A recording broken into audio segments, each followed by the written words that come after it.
Selamat pagi Bapak dan Ibu, para devosan kerahiman ilahi. Bacaan hari ini dari buku harian Santa Faustina, nomor 115 sampai dengan 117. Sesudah keluar dari penderitaan-penderitaan ini, jiwa itu sungguh-sungguh rendah hati. Kemurnian jiwanya luar biasa, tanpa harus berpikir-pikir seperti biasanya. Ia mengetahui dengan lebih baik apa yang harus ia laksanakan pada saat tertentu dan apa yang harus ia hindarkan. Ia dapat merasakan sentuhan rahmat yang halus sekalipun, dan ia sangat setia kepada Allah. Dari jauh ia sudah mengenali Allah dan terus-menerus bersuka cita dalam Dia. Dengan sangat cepat ia menemukan Allah dalam jiwa-jiwa lain dan dalam lingkungan pada umumnya. Jiwa itu sudah dimurnikan oleh Allah sendiri. Allah, Roh yang murni, mengantar jiwa itu kepada suatu kehidupan yang sungguh-sungguh rohani.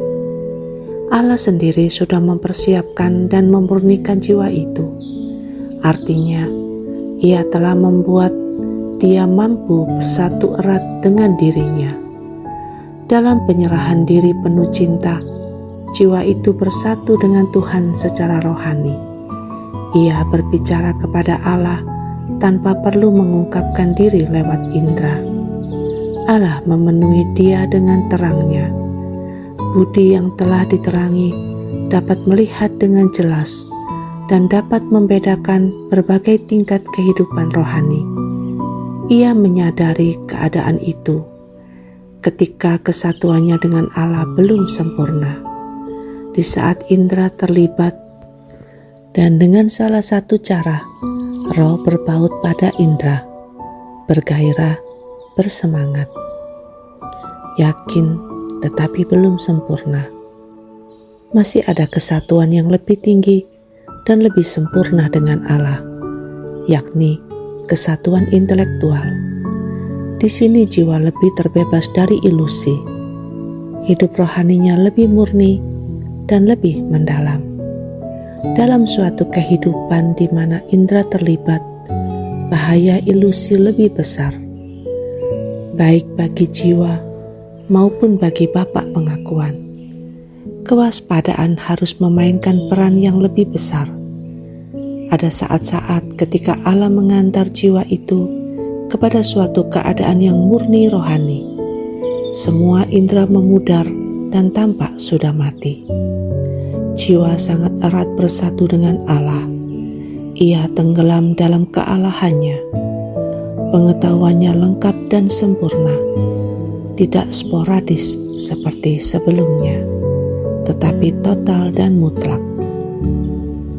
Ia bersukacita karena hal ini, tetapi aku ingin berkata lebih lanjut tentang saat-saat pencobaan.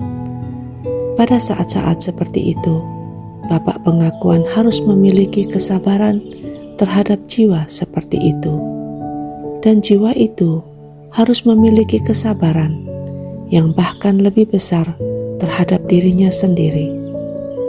Yesusku, Engkau tahu apa yang dialami jiwaku ketika mengenang penderitaan-penderitaan ini. Aku sudah sering merasa kagum bahwa para malaikat dan para kudus menjaga ketenangan mereka ketika melihat suatu jiwa sedang menderita seperti itu.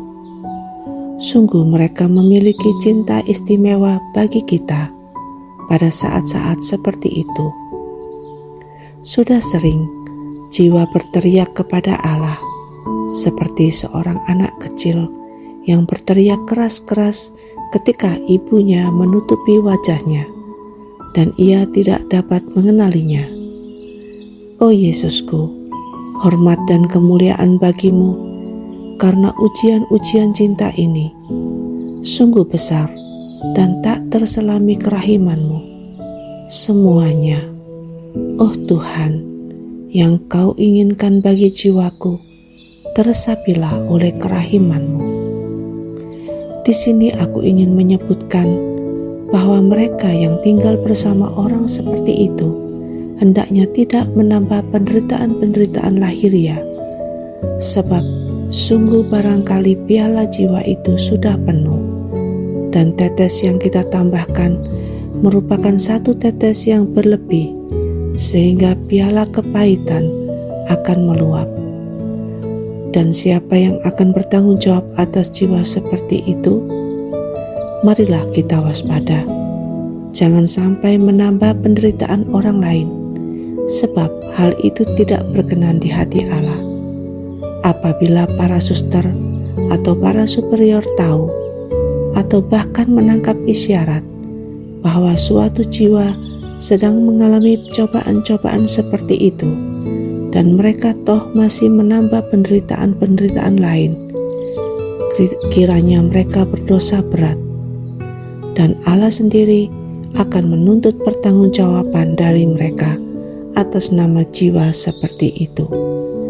Di sini aku tidak berbicara tentang hal-hal yang sedari hakikatnya dosa, tetapi tentang hal-hal yang dalam situasi tertentu dapat menjadi dosa. Marilah kita sendiri waspada, jangan sampai kita menimpakan beban jiwa-jiwa itu pada hati nurani kita. Ini adalah suatu kekurangan besar dan umum dalam kehidupan membiara, yakni bahwa kalau orang melihat suatu jiwa sedang menderita, ia selalu ingin menambahkan penderitaan yang bahkan lebih berat. Aku tidak berkata bahwa setiap orang berlaku demikian, tetapi ada beberapa. Kita dengan bebas menyampaikan segala macam penilaian, dan kita bicara pada saat kita mestinya lebih baik tinggal diam. Yesus, Engkau andalanku.